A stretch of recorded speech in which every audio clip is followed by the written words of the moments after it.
ऐसे तो इस ज्ञान में ये वरदान है कि जो भी इस ज्ञान में चलेगा उसका पूरा परिवार ज्ञान में चलेगा। पूरा परिवार जब ज्ञान में चलेगा तो उसमें पति न चले, पत्नी न चले, ऐसा हो ही नहीं सकता। आज नहीं तो कल चलेगा जरूर। और फिर गाँव का नाम तो भाई विष्णुपुर। विष्णुपुर आई जाता है, पति की पत्नी दोनों मिलकर के इकट्ठे पुरुषार्थ करें और पुरुषार्थ में पास हो जाए, दोनों का संस्कार मिल जाए, संस्कार कभी टकराए नहीं, उसको कहा जाता है विष्णु फरिश्ता का सैंपल। शांति। मुरली चल रही थी हाजीपुर में 25-167 की प्रातः क्लास। पहले पेज के मध्यांश में बात चल रही थी, बाप खुद ही आकर के कहते हैं। कौन कहते हैं? बाप कहते हैं, माँ नहीं। कौन कहते हैं? बाप खुद आकर के कहते हैं कि मुझे याद करो तो तुम्हारे विकल्प विनाश हो जाने। गारंटी है कि मुझे याद करो। गीता में भी ये लगा हुआ है, परंतु गीता का एक मिसाल निकालेंगे तो वो 10 निकालेंगे, इसलिए तुमको दरकार नहीं है। क्योंकि जो शास्त्रादि पढ़े हुए हैं वो समझेंगे, हम लड़ सकेंगे। तो इन शास्त्रों आदि को जानते नहीं हो, उतना नहीं जानते हो, उनको तो कभी नाम भी नहीं लेना चाहिए, क्योंकि वो सब शास्त्र लिखे हुए हैं मनुष्यों के। जो भी कागज में लिखे हुए शास्त्र हैं वो सब मनुष्यों के लिखे हुए हैं। भगवान तो आकर के डायरेक्ट मुख से बोलता है।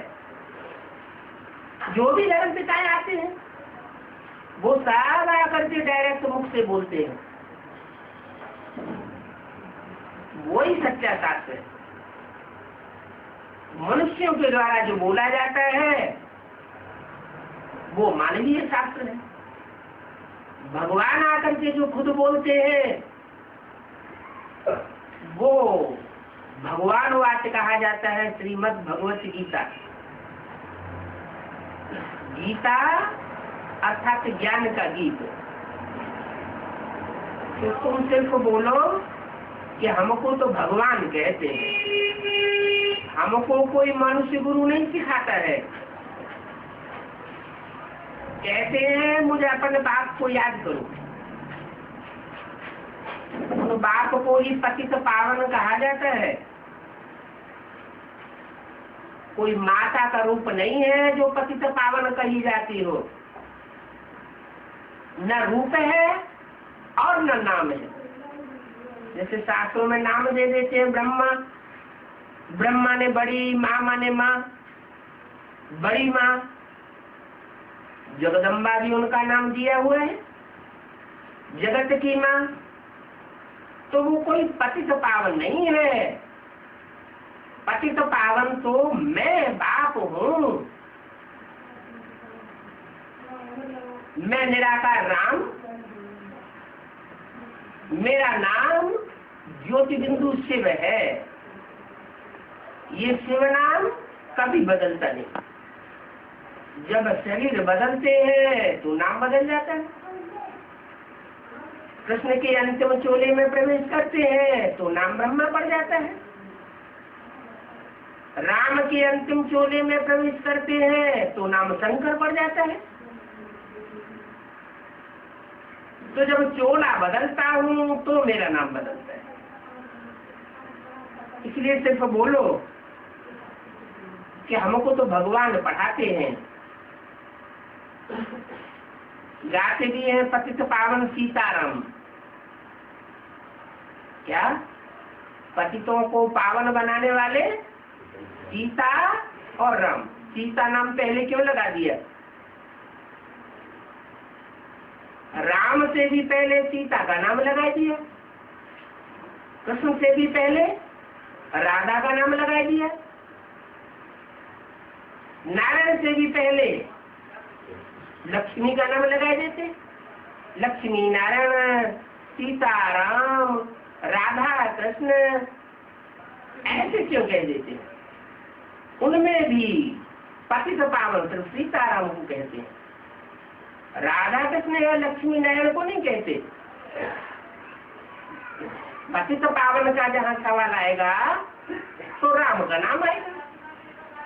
मना राम के ही आखिरी चोले में प्रवेश करके वो राम राम बाप बनकर के प्रत्यक्ष होता है। सारी मनुष्य सृष्टि का बाप है। सन्यासी लोग भी जहाँ तहाँ धुनी लगाए रहते हैं, वो भी अपनी मत सुनाते हैं। ऐसे मत मतांतर तो बहुत हो गए। तो ये गीत कितना सुंदर है जो मुरली में शुरुआत में गीत आता है, जाग सजनिया जाग नव युग आया।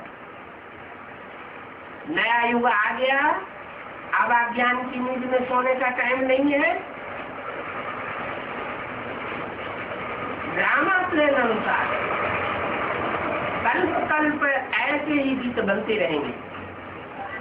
जो गीत तुम बच्चों के ऊपर है, इस संगम युग के ऊपर लागू होते रहेंगे।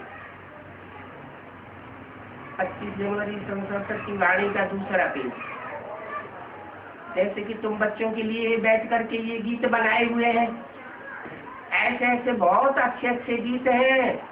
जैसे नैनहीन को राह दिखाओ, सारी दुनिया नैनहीन हो गई, आंखों की जैसे अंधी हो गई, अज्ञान की अंधी हो गई। कोई की बुद्धि में परमात्मा बाप का सच्चा ज्ञान नहीं है, सच्ची का भी ज्ञान नहीं है, अपनी आत्मा का भी ज्ञान नहीं है। आत्मा तो पार्टधारी है, ये शरीर रूपी चोला लेकर के पार्ट बजाती है, लेकिन इस आत्मा ने कितने चोले कितने जन्म में धारण करके पार्ट बजाए वो पता ही नहीं है। तो अज्ञान अंधकार में हुई ना।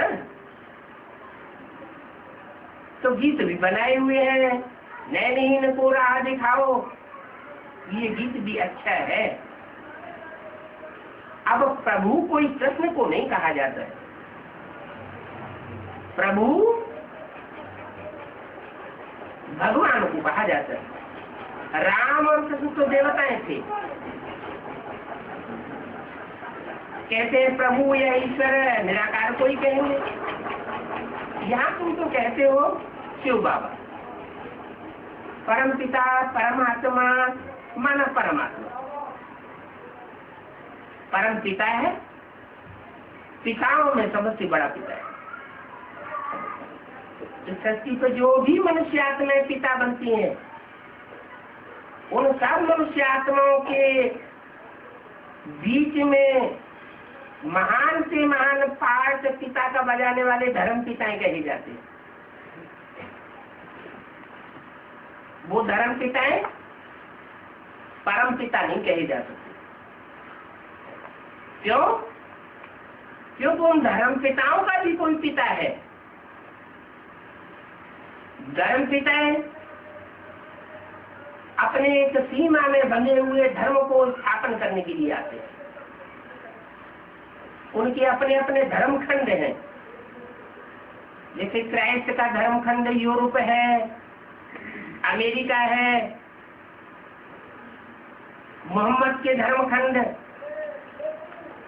ईरान, इराक, अफगानिस्तान, पाकिस्तान,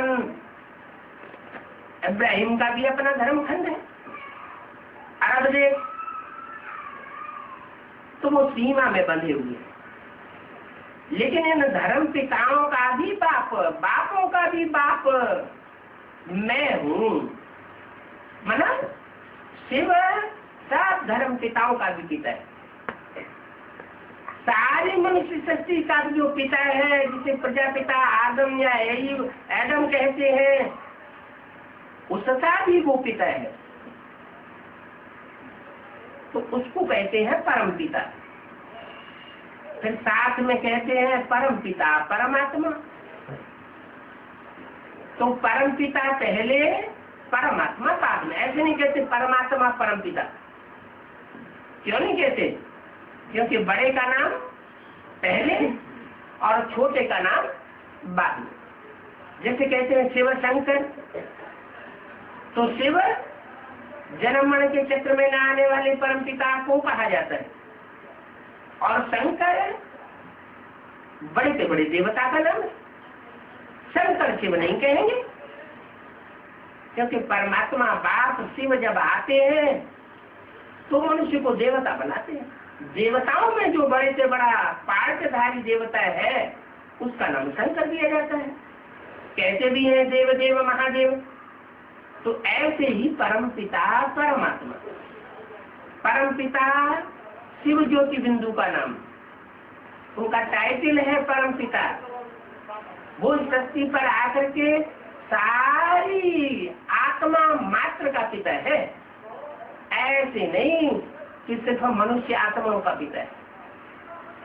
जो भी कीड़े मकोड़े पशु पक्षी जो भी है सबका पिता है, उसका पिता कोई नहीं। तो बताया कि परम पिता परमात्मा मन परमात्मा, ऐसी आत्मा जो आत्माओं के बीच में परम पार्टधारी है। किसके बीच में? आत्माओं के बीच में। आत्माओं के बीच में पार्ट बजाने वालों के बीच में जो परम पार्टधारी हीरो पार्टधारी है वो है परमात्मा। शिव का टाइटल नहीं है ये। शिव को कहेंगे परम पिता। वो शिव ज्योति बिंदु जब परम पार्टधारी में प्रवेश करता है, हीरो पार्टधारी में, राम बाप कहो, प्रजापिता कहो, शंकर कहो, उसमें प्रवेश करता है तब परमात्मा कहा जाता है। कहते हैं परम पिता परमात्मा है तो वो भी आत्मा ही ना। ये अर्थ भी तुम्हारे बिना और कोई जानता नहीं है। ऐसे ही कहते रहते हैं परम पिता परमात्मा। भक्ति मार्ग में बहुत टू मच में चले गए। ये बिल्कुल सिंपल बात है, अलफ और बे, बस। अलफ उर्दू में पहला अक्षर होता है अलफ, खड़ा हुआ डंडा, और दूसरा अक्षर होता है पड़ा हुआ डंडा। खड़ा अलफ, पड़ा हुआ बे। 500-700 करोड़ जो भी मनुष्य आत्माएं हैं उनमें अलफ और बे ये हैं जिनका नाम पड़ता है परम पिता परमात्मा या शिव शंकर। कहा जाता है अलफ, अलफ माने खड़ा हुआ। जब से इस सृष्टि पर आता है और अंत तक जब तक सृष्टि को परिवर्तन करता है तब तक वो खड़ा रहता है। पुरुषार्थ में गिरता नहीं है, पड़ नहीं जाता है। जैसे ब्रह्मा के तन में प्रवेश किया, शरीर छोड़ दिया, हाथ फेल हुआ, गिर गया, सूक्ष्म शरीर के बंधन में बंध गया। लेकिन वो सेवक जिस मुकर्रर रथ में आता है वो कब नहीं गिरता। गिरने का तो सवाल ही नहीं है, खुद तो हो सकता है। वो भी बच्चों के कल्याण के लिए, क्योंकि माला बनानी है तो अलग कहेंगे आज से अंत तक खड़ा हुआ, और वे कहेंगे जो भी मनुष्य मात्र आत्माएं हैं वो सारा पुरुषार्थ में गिरती पड़ती पाठ बजाती।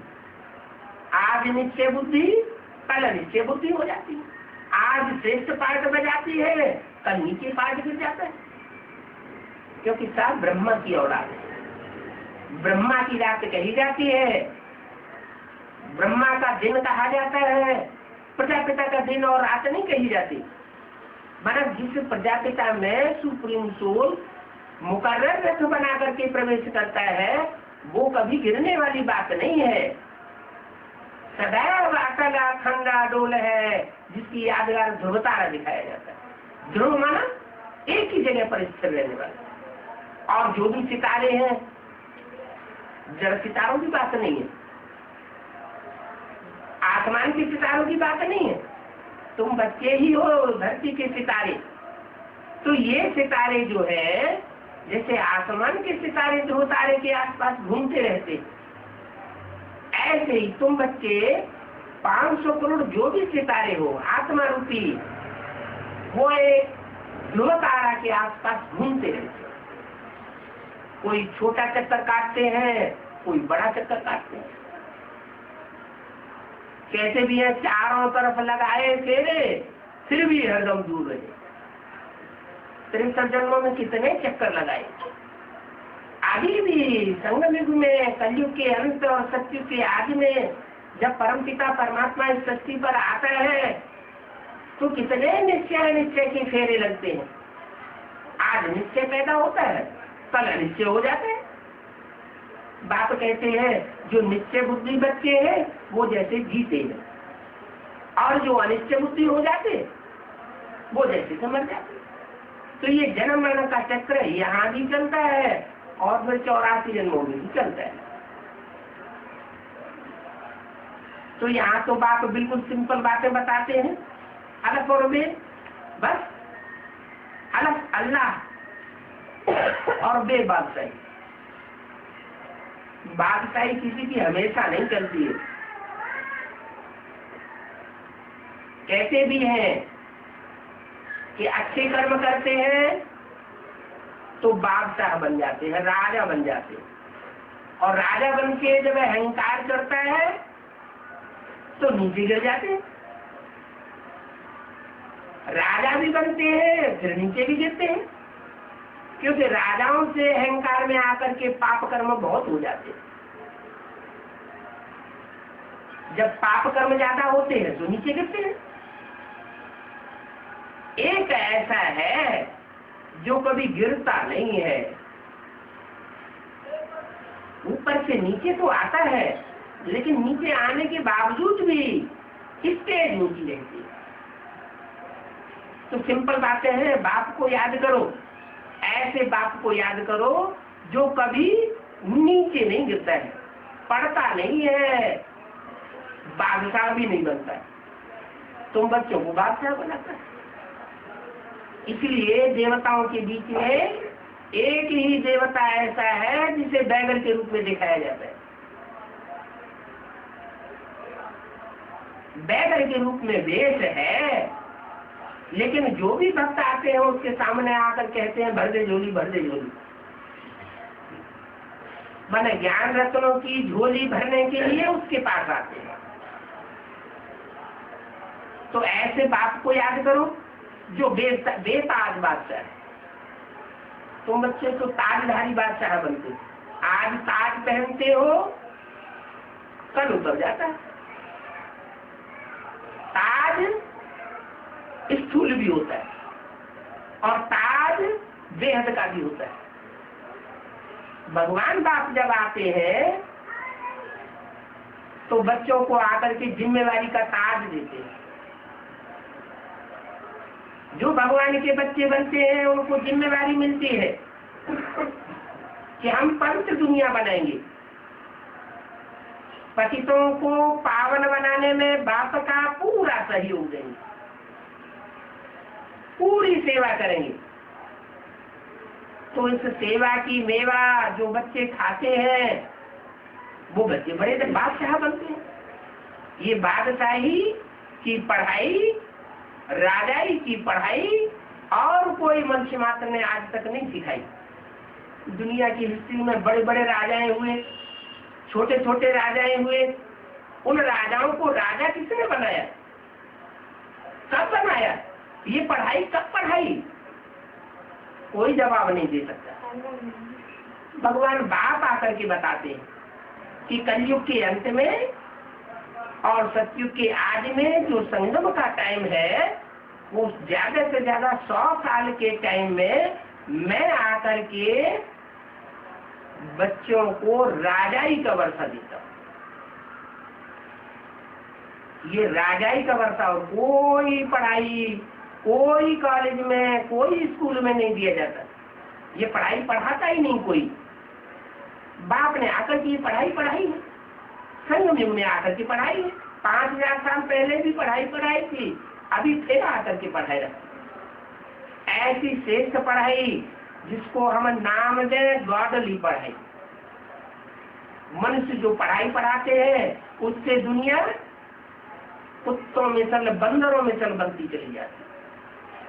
ऐसे बंदरों की सेना लेकर के फिर मैं रावण के ऊपर तुम बच्चों को विजय पहनाने सिखाता हूं, क्योंकि लड़ाई के बगैर राजा ही मिलती नहीं है। वो लड़ाई तो स्थूल लड़ाई लड़ते, खून खराबे की लड़ाई लड़ते। मैं ऐसी लड़ाई लड़ाना नहीं सिखाता, मैं तो तुमको बताता हूँ तुम अपने विकारों के ऊपर विजय पाओ। काम, क्रोध, लोभ, मोह, अहंकार, इनके ऊपर विजय पानी है। कोई स्थूल अस्त्र नहीं है, हमारी कोई स्थूल लड़ाई नहीं है, हमारी अंदर की लड़ाई है। जो 5 विकारों पर जीत पहनेंगे, अपनी इंद्रियों को कंट्रोल करेंगे, वो उतने बड़े राजा बनेंगे। इसमें कोई को दुख देने की भी बात नहीं है। तुम स्वर्ग के मालिक जरूर बने, परंतु ये लक्ष्मी नारायण स्वर्ग के मालिक संपूर्ण निर्विकारी तो थे ना, सब देवताओं की ग्लानि करेंगे। ऐसा कोई 33 करोड़ देवताओं में से नहीं है जिसकी ग्लानि न करते हो।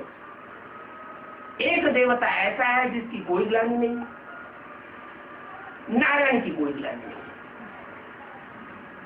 अरे ग्लानि का कोई काम किया होगा नारायण बनने के बाद तो ग्लानि होगी, काम ही नहीं किया तो ग्लानि कैसे होगी? काम के आधार पर नाम पड़ता है। काम क्या है? नारायण। नार माना ज्ञान जल, आयन माना घर। वो ऐसे ज्ञान जल के घर में रहता है जहां अज्ञान का नाम निशान नहीं होता। परंतु ये लक्ष्मी नारायण जो स्वर्ग के मालिक संपूर्ण निर्विकारी थे, तो बाप को याद करने से ही तो बने ना। तुम भी ऐसे संपूर्ण बनेंगे। अब जितना जो याद करेंगे उतना बनेंगे। किसको याद करेंगे? ऐसे को याद करेंगे जो सदैव ऊंच से ऊंचे है, ऊंच से ऊंच पाठधारी है। कहते हैं ना, ऊंचा तेरा धाम, ऊंचा तेरा नाम, ऊंचा तेरा। ऊंच के ऊंच उसको कहा जाता है जो ऊंचे कर्म करता है। कर्म नीचे हो तो ऊंचा नहीं कहा जाएगा। ऊंच का मतलब ये नहीं है कोई ऊपर बैठा हुआ है। ये भक्ति मार्ग में अमरनाथ में बैठा हुआ दिखाई दिया गया, कैलाश पर्वत पर बैठा हुआ नहीं, ऊंची स्टेज में है। इस दुनिया में भले कितने भी हालात खराब होते रहे, वो ऊंची स्टेज में रहता है। उसको देख करके दूसरे पुरुषार्थी बच्चे भी ऊंची स्टेज बनाते हैं। देखने मात्र से ही अंदर में खुशी की लहर दौड़ जाती है। तो सारा मदार याद पर है। ऊंच से ऊंच को याद करेंगे तो ऊंच से ऊंच राजा बनेंगे। ऊंच से ऊंच राजा का नाम बताई दिया। क्या बताया? नारायण। अब फिर नंबर 12 है। तो ये सब बातें समझ में आती हैं। स्कूल में स्टूडेंट समझते नहीं है क्या कि हम कम पढ़ते हैं और ये दूसरे हमसे ज्यादा पढ़ते हैं, और ये फेल होने वाले हैं। जो नहीं पढ़ते हैं तो फेल हो जाएंगे। जो पूरा अटेंशन नहीं देते हैं तो पिछाड़ी में बैठे रहते हैं। जो पूरा अटेंशन देते हैं वो टीचर के आगे आकर के बैठते हैं, नजदीक आकर के बैठते हैं। भक्ति मार्ग में भी नाम दे दिया है गुरुओं ने, उपासक। गुरु भक्ति मार्ग के वो तो मंत्र जाप करते हैं, शिवो हम ही शिव भगवान है। तो वो पढ़ाई पढ़ाते हैं, जिनको पढ़ाई पढ़ाते हैं मनुष्यों को, वो उनके नजदीक जाके बैठते हैं, उनको कहते हैं उपासक। उप माने नजदीक, आसक माने बैठने वाला। माने नजदीक आकर के जो जितना गुरु जी के बैठेगा, गुरु जी की आंखों में बोल चढ़ेगा। अब वास्तव में ये भक्ति मार्ग में जो भी बातें चल रही है वो फॉलो कहाँ से की है? इस संगम युग में जब भगवान आते हैं वो भी कहते हैं कि मैं जिस तन में मुकर्रर रथ में आया हुआ हूँ, वो पुरुषार्थी जीवन को जो जितना नजदीक पहुंचेगा पुरुषार्थ में, वो उतना ही ऊंच पद पाएगा। सब एक जैसे तो हो नहीं सकते। तो बाबा समझते हैं ऐसे ऐसे गीत बच्चों को घर में रखने चाहिए। कौन से गीत बताए? नैनहीन को राह दिखाओ। इनको सुनने से भी बहुत रिफ्रेशमेंट आ जाएगी। किसी को इन पर समझा भी सकेंगे कैसे माया का फिर से परछाया पड़ जाता है। शास्त्रों आदि में तो ये बातें हैं नहीं कि कल्प की आयु 5000 वर्ष है। सिर्फ लिख दिया है कि 5000 वर्ष पहले महाभारी महाभारत गृह युद्ध हुआ था कौरव पांडवों यादवों के बीच में, लेकिन फिर वो उसको द्वापर युग में ले गए। अब द्वापर युग में थोड़े ही मैं आता हूँ। द्वापर के अंत में अगर कृष्ण भगवान का रूप धारण करके आ जाऊं तो क्या भगवान आकर के कलयुग की स्थापना करता है? कलयुग तो पापी युग है। अरे भगवान आए और पापी युग की स्थापना करके जाए तो फायदा क्या हुआ? भगवान के आने का तो फायदा ये होना चाहिए कि सारी दुनिया पलट जाए। पापी कलयुग बदल करके पुण्यात्माओं देवताओं की दुनिया सत्य को बन जाए। ये काम कोई मनुष्य मात्र नहीं कर सकता। दुनिया में जितने भी धर्म पिताएं आए, महात्माएं आए, बड़े बड़े विद्वान पंडिताचार्य आए, दुनिया नीचे ही गिरती चली गई। दुनिया ऊपर नहीं उठी। काम क्रोध लोभ मोह अहंकार दुनिया में बढ़ते चले जाते हैं। लड़ाई मारामारी बढ़ती चली जाती है। तो इससे साबित होता है कि नरक को स्वर्ग बनाने वाला कोई मनुष्य मात्र नहीं। ये तो भगवान का काम है कि जब इस धरती पर आता है तो ऐसे मनुष्य जिन्हें नर कहा जाता है, नर ऐसी करनी करे तो नर से नारायण जैसा बने। कैसी करनी? जो करनी भगवान आकर के सिखाता है। कर्म की गुह्य गति भगवान आकर के सिखाता है कि ऐसे ऐसे कर्म करेंगे तो ऐसे देवता बनेंगे, और अगर इसके विपरीत कर्म करेंगे तो राक्षस बनेंगे। अभी भगवान आया हुआ है। जन्म जन्मांतर के राक्षसी चेहरे और देवताई चेहरे अभी प्रत्यक्ष होने वाले हैं और शास्त्रों में उनका गायन होगा। पता चलेगा, अभी मालूम पड़ेगा राक्षस राक्षसियां कौन बनने वाले हैं और देवी देवता कौन बनने वाले हैं। सब कुछ पता चल जाएगा। आत्मा अगर पाठधारी है तो पाठधारी को रंगमंच पर अपने पाठ का ही अगर याद न रहे तो भगवान बाप कहते हैं ऐसा पाठधारी तो बेवकूफ है। आत्मा, ये आत्मा ज्योति बिंदु जो भ्रकुटी के मध्य में विराजमान है, जिसकी रोशनी इन आंखों से निकल रही है, वो आत्मा पाठधारी शरीर रूपी चोले को छोड़ जाती है तो ये आंखें बटन हो जाती है। ऐसी आत्मा में ऐसा ज्ञान का तीसर से प्रज्वलित तो हो जाए जो उसके 84 जन्मों का भी सारा साक्षात्कार उसे हो जाए।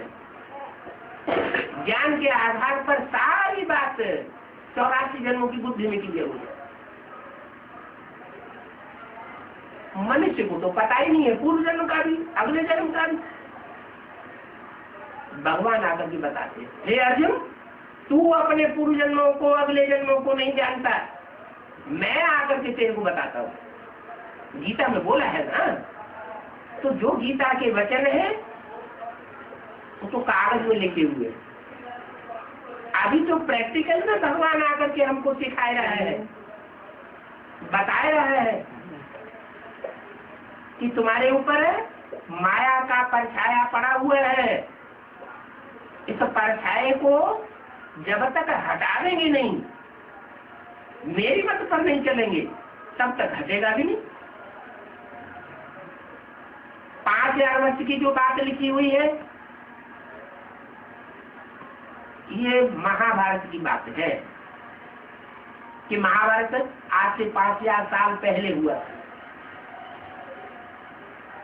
लेकिन उसको द्वापर युग में ठोक दिया है तो कल्प की आयु आधी रह जाती है। भगवान बाप कहते हैं कि द्वापर युग में महाभारत युद्ध नहीं हुआ, ये महाभारत युद्ध न द्वापर में हुआ और न द्वापर में कृष्ण भगवान के रूप में मैं आता हूँ। मैं तो आता हूँ कलयुग के अंत और सतयुग के आदि में। अभी है कलयुग का अंत, कलह क्लेश दुनिया में बढ़े पड़े, ऐसे कलह क्लेश की दुनिया जब बन जाती है जब सब मनुष्य मात्र दुखी हो जाते हैं, तन से भी दुखी, धन से भी दुखी, मन से भी दुखी, मित्र संबंधियों से भी दुखी, संपर्कियों से भी दुखी हो जाते हैं। तब ऐसी दुखी सृष्टि को आकर के नंबरवार सुखी बनाना ये मेरा काम है, और इस काम में जो बच्चे सहयोगी बनते हैं वो नई सृष्टि की मालिक बनते हैं। बाकी 5000 वर्ष का सृष्टि का जो कल्प है, जिसे 4 युगों का मेल कहा जाता है, सतयुग, त्रेता, द्वापर और कलयुग, ये 4 युगों का मेल है कल्प। एक कल्प में 5000 वर्ष होते हैं। ये 5000 वर्ष पहले महाभारत युद्ध हुआ था, भगवान आया था, भगवान ने आकर के पांडवों को नई दुनिया का राज्य दिया था। उन्होंने तो शास्त्रों में कलयुग दिखा दिया, पापी युग। अरे भगवान आकर के पापी युग का राज्य थोड़े देगा, भगवान तो आकर के सतयुग का राज्य देता है। सतयुग में लिखते भी है शास्त्रों में कि सतयुग में नारायण का राज्य था, कहते भी है हे कृष्ण नारायण वासुदेव, जो कृष्ण है वही नारायण है, वही वासुदेव है, लेकिन फिर भूल जाते, फिर कृष्ण को द्वापर युग में ठोक देते।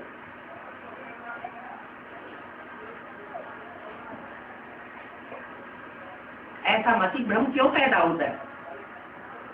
क्योंकि ये शास्त्र अलग अलग मनुष्यों के लिखे हुए हैं, किसी एक ने नहीं लिखे हैं। जिसने जो आया अपनी मत शास्त्रों में लिखी और संसार में फैलाया, अपना अपना मान मर्तबा लेने के लिए शास्त्र लिखते रहे। भगवान बाप तो साधारण वेश में आते हैं, जैसे गीता में लिखा हुआ है, मुझे साधारण तन में आए हुए बाप को मूढ़मती मनुष्य नहीं पहचान पाते।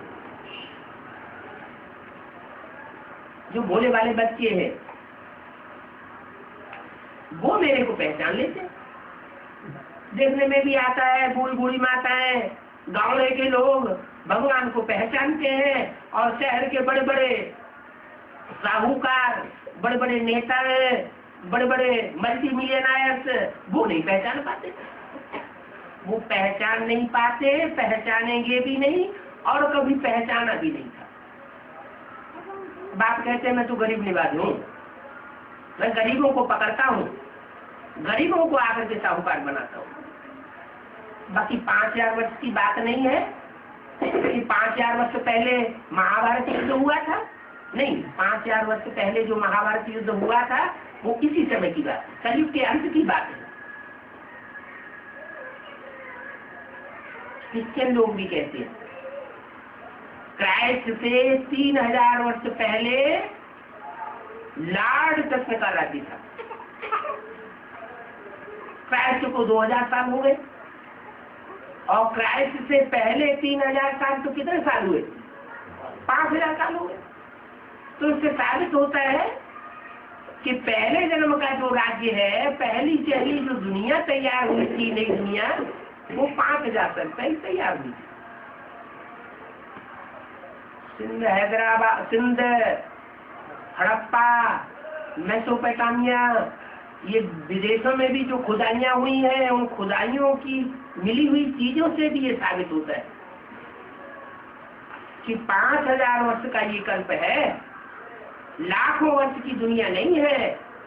5000 वर्ष की दुनिया होगी तो उसका हिसाब बताया जा सकता है कि सतयुग में हमने कैसे कैसे कितने कितने जन्म लिए, त्रेता में कितने जन्म लिए, द्वापर में कितने जन्म लिए, कलयुग में कितने जन्म, 84 का पूरा चक्कर बताया जा सकता है।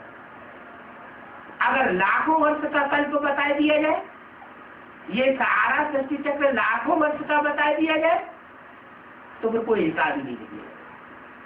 इसलिए वो विद्वान पंडित आचार्य बड़े चालाक होते हैं। उन्होंने 1250 वर्ष का जो युग था उसको देवताओं के उम्र मिला करके उसे गुणा करके लंबा लंबा कर दिया, ताकि कोई पूछे ही नहीं। लाखों वर्ष की दुनिया का चक्र होगा तो कोई पूछेगा। छोटा चक्र है, भगवान बाप आकर के बताते हैं कि तुमने सतयुग में बहुत थोड़े जन्म लिए। हर युग की आयु 1250 वर्ष होती है। ऐसे नहीं कि छोटे बड़े युग होते हैं।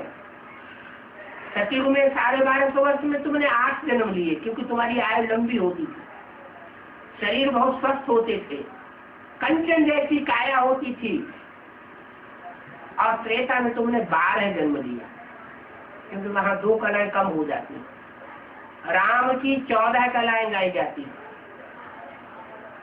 जब द्वापर शुरू होता है तो द्वैतवाद शुरू हो जाता है, दूसरे दूसरे धर्म के काएं आते हैं, दूसरे दूसरे धर्म पैदा कर देते हैं। अधर्म और धर्म दोनों मिक्स हो जाते हैं, अनेक राज्य पैदा हो जाते हैं, अनेक मतांतर, अनेक भाषाएं पैदा हो जाती हैं। तो द्वापर में मनुष्य थोड़ा दुखी होना शुरू होते हैं, इसलिए वहां 21 जन्म होते हैं। दुख भोगने से मनुष्य की आयु बढ़ जाती है। सुखी आत्मा ज्यादा लंबे समय तक जीवित रहती है। कलयुग में आते आते दुगने जन्म हो जाते हैं। द्वापर है भी कलयुग भी 1250 वर्ष का, लेकिन वहां मनुष्यों की आयु औसतन 30-40 वर्ष रहती है। 42 जन्म होते हैं। सतयुग में 8, त्रेता में 12, द्वापर में 21 और कलयुग में 42 जन्म।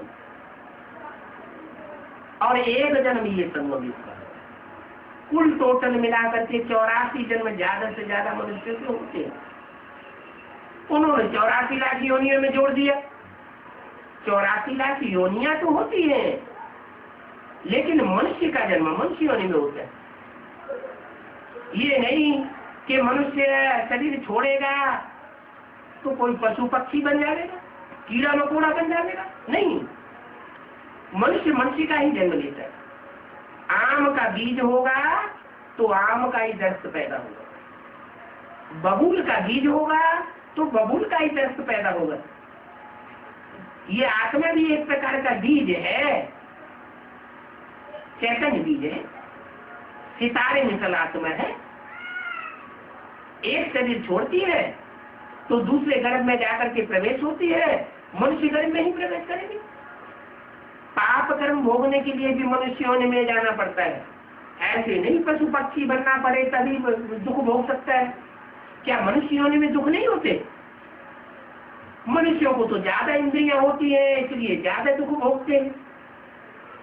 जिन जानवरों को कम इंद्रियां होती हैं तो कम इंद्रियों से कम दुख भोगेंगे।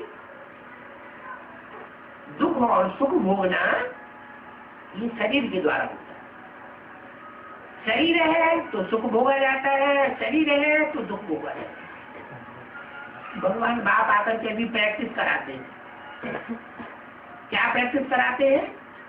कि मन को तुम ऐसा एकाग्र करो जो तुम सुख भोगो, शांति भोगो, लेकिन दुख न भोगो। इसलिए बाप कहते हैं कि तुमको दुख देना नहीं है और दुख लेना भी नहीं, ये पक्का कर देना। कोई हमें दुखी करता है, दुखी करने की बात बोलता है, एक कान से सुनो, दूसरे कान से निकाल दो। कोई मारपीट करने के लिए आमादा हो जाता है, भाग जाओ। अरे कृष्ण भगवान भी भागते फिरे थे कंस के डर से, शंकर भगवान थे वो भी भस्मासुर के डर से सारी दुनिया में भागे भागे फिरे। राम भगवान थे, जंगल में रहे जाकर के। तो हम कौन बहुत बड़े आदमी हैं? हम अपनी वीरता दिखाने के लिए ऐसे अड़े क्यों रहे जो हमको हिंसा करनी पड़े? अहिंसा परमो धर्म है कहा जाता है, सबसे बड़ा धर्म है अहिंसा। और ये क्षेत्र जो है ये तो महात्मा बुद्ध की धरणी है। महात्मा बुद्ध ने तो नारा ही दिया था, क्या? अहिंसा परमो धर्म। कोई पर वाचा से भी हिंसा नहीं करनी, मारपीट करके हिंसा करना वो तो बहुत बड़ी बात हो गई।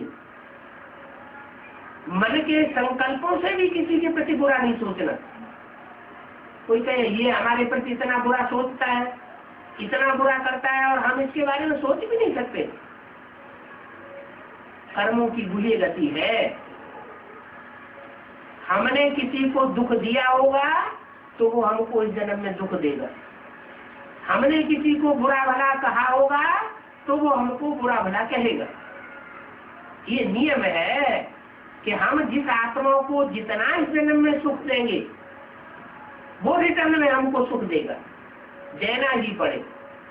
किसी आत्मा को या कोई भी आत्माओं को हम जितना स्नेह प्यार देंगे वो स्नेह प्यार हमें देना ही पड़ेगा, चाहे वो हमारा दुश्मन ही क्यों हो। इसलिए हमारा काम है दूसरों को सुख देना, शांति देना। दूसरा कोई क्या करता है ये देखने की चीज नहीं। भगवान बात ये नहीं सिखाते, हमारी आत्मा का सुधार चाहते हैं। आत्मा सुधरेगी तो जग सुधरेगा। हम खुद बिगड़ते हैं तो वाइब्रेशन खराब होता है, उस वाइब्रेशन में जो भी आते हैं सब बिगड़ते हैं। जानवर भी बिगड़ते हैं, जानवरों की आत्मा तो कोई पुरुषार्थ नहीं करती। पशु पक्षी है, कीड़े पतंगे हैं, ये भी सतो प्रधान दुनिया में सात्विक होते हैं, तामसी नहीं होते हैं जीव जंतु। जो सतो प्रधान योनियां होंगी वो होंगी, तम प्रधान योनियां कलयुग में होती है। तो अब नई दुनिया आने वाली है, उस नई दुनिया में जो श्रेष्ठ आत्माएं इस मनुष्य शक्ति की चुनी हुई आत्माएं वो ही रहेंगी। उन आत्माओं के लिए 9 लाख की संख्या निधि हुई। कहते हैं आसमान में 9 लाख सितारे हैं, वो तो जड़ सितारे हैं। और ये आत्मा रूपी 9 लाख चैतन्य सितारे हैं जो भगवान बाप के आने पर इतना श्रेष्ठ पुरुषार्थ करते हैं कि जब दुनिया में विनाश होता है तो सारी दुनिया अज्ञान अंधकार में हाय हाय करती है और वो 9 लाख सितारे ज्ञान की चमक मारते हैं सारी दुनिया। कितनी ऊंची नजर से देखे जाते हैं ऐसे 9 लाख सितारे जो ऊंची स्टेज में चमकेंगे। नंबरवार सितारे हैं, उनमें कोई सितारे ऐसे हैं जिनके अंदर अपनी चमक है, कोई ऐसे हैं जो दूसरे से चमक लेकर के फिर दूसरों को चमक मारते हैं। क्योंकि आसमान में सितारे होते हैं, कोई खुद ही चमकते हैं, टिमटिमाते हैं, कोई खड़े रहते हैं। तो जो टिमटिमाते हैं उनमें अपनी चमक है। जैसे सूर्य है तो सूर्य में अपनी रोशनी है, और चंद्रमा में अपनी रोशनी नहीं है। सूर्य की रोशनी जब चंद्रमा पर पड़ती है तो चंद्रमा चमकता है। ऐसे ही और भी सितारों की बात है। तो बनना क्या है?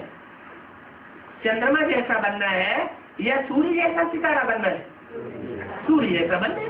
तो दुनिया में शास्त्रों में ये कथाएं आ गई हैं, सूर्यवंशी और चंद्रवंशी। जो सूर्य जैसा पार्ट बजाते हैं, सूर्य को फॉलो करते हैं, वो सूर्यवंशी है। गीता में भी लिखा हुआ है, मैं जब इस सृष्टि पर आता हूँ तो पहले पहले सूर्य को ज्ञान देता हूँ। क्या चंद्रमा को नहीं देता, इस्लाम वंशियों को नहीं देता, बौद्ध वंशियों को नहीं देता, क्रिश्चियन वंशियों को पहले ज्ञान नहीं देता। किसको देता हूँ? ज्ञान सूर्य को ज्ञान देता हूँ। वो तो जड़ सूर्य है। इस धरती के सितारों में से कोई आत्मा है, राम वाली आत्मा, जो ज्ञान सूर्य का पाठ बजाती है। उस मुकर्रर रथ में प्रवेश करके परमात्मा हम बच्चों को अनेक जन्मों की गुह्य गति सुनाता है। अब ये गुह्य गति जब सुनाता है और पढ़ाई जो पढ़ते हैं, रेगुलर पढ़ाई पढ़ते हैं, पंक्चुअल होकर के पढ़ते हैं, तो जरूर ऊंचे नंबर में पास होंगे। ऊंचे नंबर में पास होंगे तो बड़े से बड़े राज्याधिकारी बनेंगे। चित्रों में राम के आगे शिव दिखाते हैं। मंदिरों में जो पुराने पुराने मंदिर हैं, उनमें शिव के आगे मुख्य स्थान पर शंकर को दिखाते हैं और आजू बाजू चारों तरफ छोटे बड़े सभी देवताएं दिखाते हैं। इससे क्या साबित होता है कि शिव शंकर में या राम में प्रवेश करता है। शिव को अपना शरीर नहीं है, वो जन्म मरण के चक्र से न्यारा है। वो भी अगर जन्म मरण के चक्र में आने लगे तो हम आत्माओं को इस दुनिया से, दुख की दुनिया से छुड़ाने वाला कोई नहीं है। इसलिए वो एक आत्मा ऐसी है तुरिया, जो जन्म मरण के चक्र से न्यारी। वो शक्ति पर जब आती है तो गर्भ से जन्म नहीं लेती, क्योंकि उसका पूर्व जन्म का कोई अपना हिसाब किताब ही नहीं है। उसका हिसाब किताब हो नहीं सकता। क्यों? क्योंकि वो अजन्म है। देह का बंधन उसको लग नहीं सकता। क्यों? क्योंकि वो कर्मों की गुह्य गति को 100% जानने वाला है।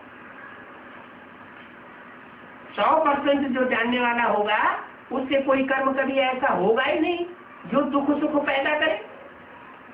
न वो इस सृष्टि पर सुखी होता है, न दुखी होता है। सुख दुख से परे है। वो सिर्फ मनुष्य आत्माओं में प्रवेश करते हैं। कितनी आत्माएं हैं जिनमें प्रवेश करता है? रुद्रमाला यादगार बनी हुई है। रुद्रमाला में रुद्राक्ष के मणके होते हैं। रुद्र अक्ष, अक्ष माने आंख कहो, मुख कहो, वो रुद्राक्ष के मणकों में मुख बने होते हैं। वो मुख लेने की यादगार है। कोई में 1 मुख होता है, कोई में 2, कोई में 4, कोई में 8, कोई में 10, कोई में 15।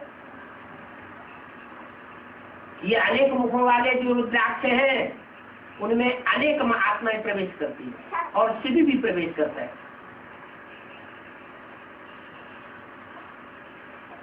पता नहीं चलता कि शिव ने कब प्रवेश करके कार्य किया और दूसरी आत्मा ने प्रवेश करके कब कार्य कर दिया। जब रिजल्ट आता है तब पता चलता है। तो 108 आत्माएं ऐसी हैं जो रुद्रमाला के मणके बनते हैं। वही मणके बनते हैं जिनमें वो शिव प्रवेश करता है।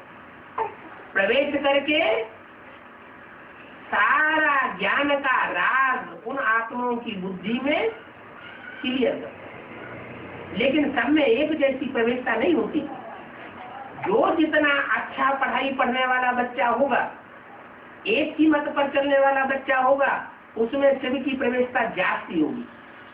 और जो अनेकों की मत पर चलने वाला होगा, उसमें धीरे धीरे प्रवेशता औरों के मुकाबले कम होगी। है वो 108 आत्माएं शेष आत्माएं। सारी मनुष्य शक्ति में जो भी धर्म फैले हुए हैं, उन सब धर्मों में से चुनी हुई श्रेष्ठ आत्माएं संगम युग में आकर के परमात्मा के दरबार में इकट्ठी होती है। अब वो अनेक अलग अलग धर्मों से आई हुई आत्माएं हैं, तो एक जैसा पुरुषार्थ नहीं कर सकती। सबको पता है कि हिंदू ही दूसरे धर्म में कन्वर्ट होते रहते हैं। हिंदू ही कन्वर्ट होकर के इस्लाम धर्म में गए, हिंदू ही कन्वर्ट होकर के मुसलमान धर्म में गए, हिंदू ही कन्वर्ट होकर के बौद्ध ही बने महात्मा बुद्ध के आने पर, हिंदू ही कन्वर्ट होकर के सन्यासी बने, हिंदू ही कन्वर्ट हुए तो सिख बने। जो हिंदू है, जो पहले देवता थे, वो ही दूसरे धर्मों में कन्वर्ट होते हैं। इसलिए मुसलमान कहते हैं ये तो काफिर है, हिंदुओं कहते हैं काफिर, कहाँ कहाँ फिरते रहते हैं, इनका कोई धर्म ही मानी नहीं है। अब भगवान बाप आकर के बताते हैं, बच्चे तुम अपने धर्म को भूल गए, कर्म को भूल गए, अपने धर्म पिता को भूल गए। वो दूसरे दूसरे जो धर्म है, वो धर्म वाले जानते हैं कि हमारा धर्म पिता कौन है। क्रिश्चियन जानते हैं हमारा धर्म पिता क्राइस्ट है, बौद्ध जानते हैं हमारा धर्म पिता बुद्ध है। सब अपने अपने धर्म पिता को जानते हैं, अपने धर्म के बारे में जानते हैं, पूरी हिस्ट्री उनको पता है। तुम बच्चे बिल्कुल भूल गए। क्यों भूल गए? क्योंकि तुम पुराने से पुराने। जो चीज जितनी जाति पुरानी हो जाती है उतनी तामसी हो जाती है। इस सृष्टि में तुम्हारा धर्म सबसे ज्यादा पुराना है। इसलिए तुम अगर पूरी पढ़ाई पढ़ेंगे, तुम देवी देवता सनातन धर्म के पक्के बन सकते हो। ऐसे पक्के बन सकते हो कि 5000 वर्ष के सृष्टि चक्र में तुम काव्य विधर्मियों के चक्कर में आकर के दूसरे धर्म में नहीं गिरेंगे। जो कहते हैं पर धर्मो भयावह स्वधर्मे निधनम, से अपने धर्म में मर जाना अच्छा, दूसरे धर्म का स्वीकार करना ये बहुत खराब बात है, बहुत दुख भोगने वाली बात है। जो दूसरे धर्म में कन्वर्ट होते हैं उनको दास दासी बना करके रखते हैं। भगवान बाप कहते हैं तुम कोई दास दासी थोड़े ही बनने वाले बच्चे हो, मैं तो तुम्हें राजा बेटा बनाने के लिए आता हूँ। जन्म जन्मांतर की राजा ही आकर के सौंपता हूँ। राज घराने में तुमको जन्म लेना चाहिए, लेकिन कब? जब ईश्वरीय पढ़ाई पढ़ेंगे तब, जब ईश्वर को पहचानेंगे तब। ईश्वर को पहचानना, ईश्वर को जानना और उसकी मत पर चलना, उसके मत के अनुकूल कर्म करना, ये सबके बस की बात नहीं है। सब बनी बनाई है। पिछले 63 जन्मों में जिन आत्माओं ने रामकृष्ण जैसी श्रेष्ठ आत्माओं का अनेक जन्म संग किया है, वही आत्माएं अनेक जन्मों का संग का रंग का संस्कार होने के कारण संग युग में आकर के परमात्मा बाप की मत पर चलती है। लेकिन किसी को पता नहीं है कि कौन संगी साथी रहा, कौन नहीं रहा। हाँ, जब पढ़ाई पढ़ते हैं और उसका रिजल्ट आता है तो पता चलता है कि ये आत्माएं इतनी श्रेष्ठ संग वाली है। संग तारे कुसंग बोले, श्रेष्ठ का संग करना चाहिए, दुष्ट का संग नहीं करना चाहिए।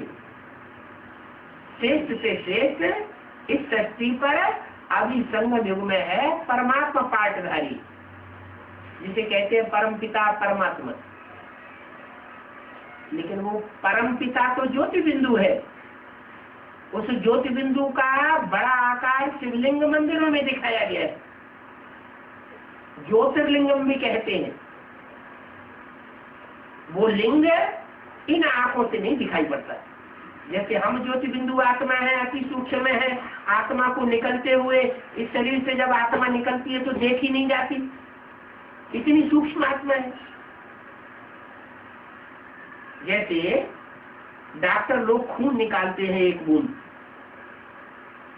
और उस खून में देखते हैं कि इसमें मलेरिया के कीटाणु भरे पड़े हैं, तो हम इन आंखों से देख सकते हैं उन कीटाणुओं को? नहीं देख सके। तो जो कीटाणु इतने सूक्ष्म नहीं है जितनी आत्मा है, तो आत्मा तो इन आंखों से नहीं देखी जा सकती। आत्मा को इन आंखों से नहीं देख सकते तो आत्मा को अब आप परमात्मा, सुप्रीम सोल, परम पिता, उसको कैसे देखेंगे? उसके लिए फिर तीसरा नेत्र चाहिए। तीसरा नेत्र जिसको होगा वो ही तीसरा नेत्र दे सकेगा। तीसरा नेत्र है ज्ञान का नेत्र। इसलिए शंकर जी को 3 नेत्र दिखाए जाते हैं, देवियों को भी 3 नेत्र दिखाए जाते हैं। जरूर है, शिव जब सृष्टि पर आता है तो कोई कन्याएं माताएं उसकी सहयोगिनी बनती है और वो तीसरा नेत्र प्राप्त करती है। शंकर के मस्तक पर जो नेत्र दिखाया जाता है वो खड़ा हुआ नेत्र है, माना वो एक ऐसा पाठधारी है जो पुरुषार्थ में कभी गिरता नहीं है, खड़ा हुआ रहता है। जैसे त्रिमूर्ति में विष्णु को खड़ा हुआ दिखाया है और शंकर को और ब्रह्मा को बैठा हुआ दिखाया। ये भी पुरुषार्थ की बातें हैं। पुरुषार्थ में कोई सोया रहता है, कोई उठ के बैठ जाता है, कोई चलने लग पड़ता है, कोई पुरुषार्थ में दौड़ लगाता है, कोई पुरुषार्थ में दौड़ने लग पड़ता है, नहीं उड़ने लग पड़ता है। तो कौन सी स्टेज में रहना चाहिए पुरुषार्थ? सबसे अच्छे से अच्छा पुरुषार्थ कौन सा है? उड़ते रहना। जो जितनी ऊंची पुरुषार्थ की उड़ान भरता है तो उसे ये दुनिया के लोग छोटे छोटे दिखाई पड़ते हैं। इस दुनिया में उसकी बुद्धि ना लगेगी। क्यों? क्योंकि ऊंची स्टेज का नशा रहता है।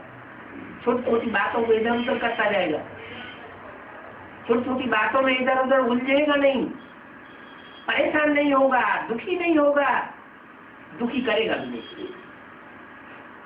जैसे गीता में भी लिखा हुआ है, जो भगवान के मानने वाली जानने वाली आत्मनिष्ठ आत्मा होती है वो किसी को दुख भी नहीं देती और खुद दुखी होती भी नहीं, किसी प्रकार का उद्वेग पैदा नहीं करती, खुद भी उत्तेजित नहीं होती और दूसरों को भी उत्तेजना पैदा नहीं करती।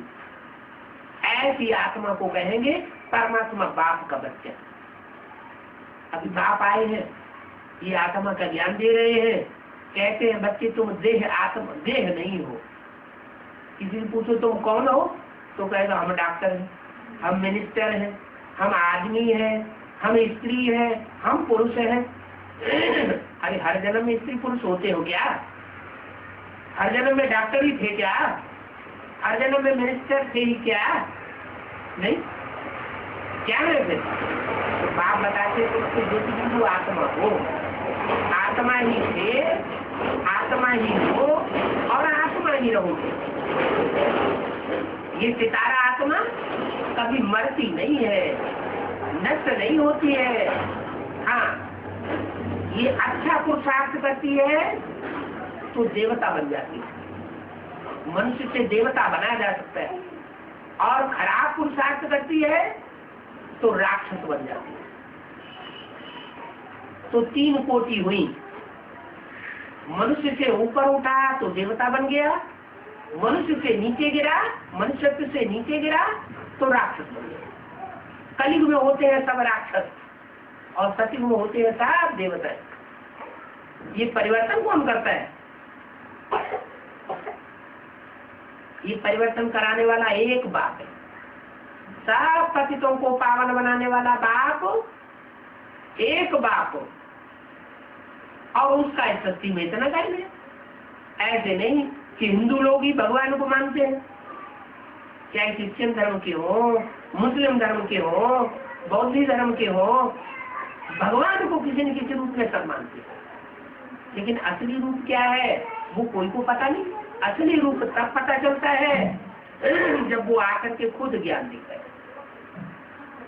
इसलिए रामायण में लिखा हुआ है, जे जानो ते जे उजनाई और जानत तुम्हें हुई जाई। वो जानता है कि किस आत्मा को पहले उठाना है और ये आत्मा उठ सकती है, और किन आत्माओं को बाद में उठाना है। बाद में उठेंगे तो ये सही चाल चलेंगे। ऐसे भी होता है ज्ञान में, कोई कोई पहले आ जाते हैं, आ तो जाते हैं पहले, लेकिन बाप को पहचान न होने के कारण, पूरा पहचानने के न कारण वो उल्टी चाल चलते हैं, परमात्मा बाप का विरोध करने लग पड़ते हैं। ऐसी विरोधी आत्माएं वो फिर ज्ञान में से टूट पड़ती है, विपरीत बुद्धि हो जाती है। इसलिए गीता में लिखा है विपरीत बुद्धि विनश्यते प्रीति बुद्धि विजयते। जो भगवान बाप को पहचानते हैं वो प्रीति बुद्धि बन करके विजय प्राप्त कर लेते हैं। प्रीति बुद्धि बनेंगे तो तन मन धन धाम सुहृद परिवार सब परमात्मा बाप को सौंप देते हैं। सब कुछ तेरा, कुछ नहीं मेरा। लेकिन कोई कोई ऐसे भी बुद्धू होते हैं, परमात्मा बाप को पहचानने की बजाय आत्मा आत्मा भाइयों भाइयों को परमात्मा समझ बैठते। तो भाई को बाप बनाए दिया तो पूरी प्राप्ति तो हो नहीं सकती, अधूरी प्राप्ति करके रह जाते। अभी बाप कहते अच्छी तरह से ज्ञान की बातों पर गहराई से मनन चिंतन मंथन करो। अभी से एक जन्म में अगर परमात्मा बाप से प्राप्ति कर ली तो 84 जन्म तक काम आती रहेगी।